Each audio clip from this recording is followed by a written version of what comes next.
Alright guys, we're going to talk about a snatch grip Romanian deadlift, okay? We already know what a Romanian deadlift is, okay, so that shouldn't be news. I'll go over that one though as well. What makes a snatch grip Romanian deadlift, where the snatch grip part comes from is you in fact use a grip that's used for the Olympic lift, the snatch, okay?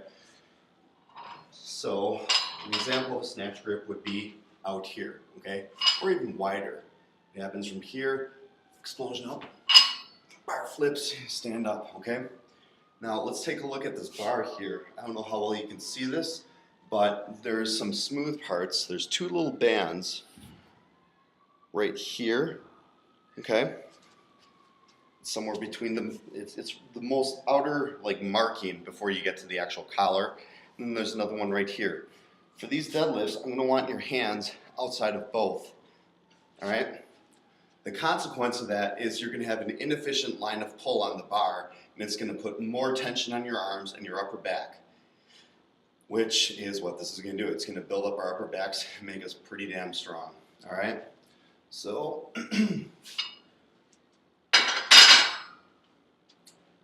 going to show you what this looks like. We're going to be lifting off the ground, and you have to be extra careful for one reason. When we deadlift normally, our hands are by our sides, and so this is long, okay?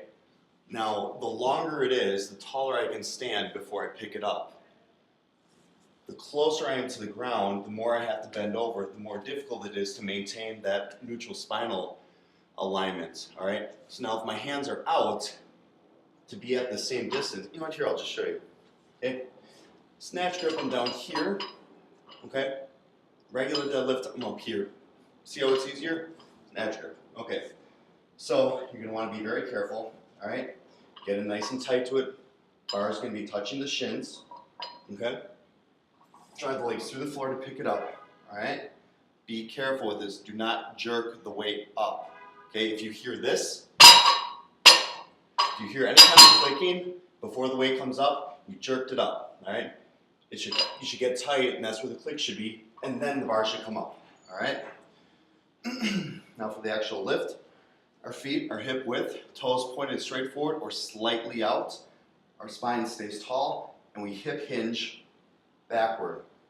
The hips are going back, back, back, back. At some point, my hamstrings are very tight, okay? And I pull the ground behind me with both legs. That's your cue, okay? That's how you actually make this happen. You think about the ground right here, and you're gonna paw it behind you with two legs.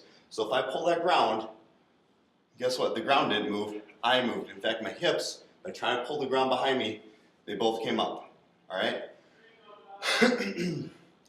The other coaching points for this, you want to keep your shoulders back right here while you're going down, okay? Not here. That kind of defeats the purpose. We want to build that upper back strength, which is required to keep them engaged. I already said we're going to pull the ground behind us. Covered stance, that's about it. All right. I look forward to seeing you guys do it on Friday.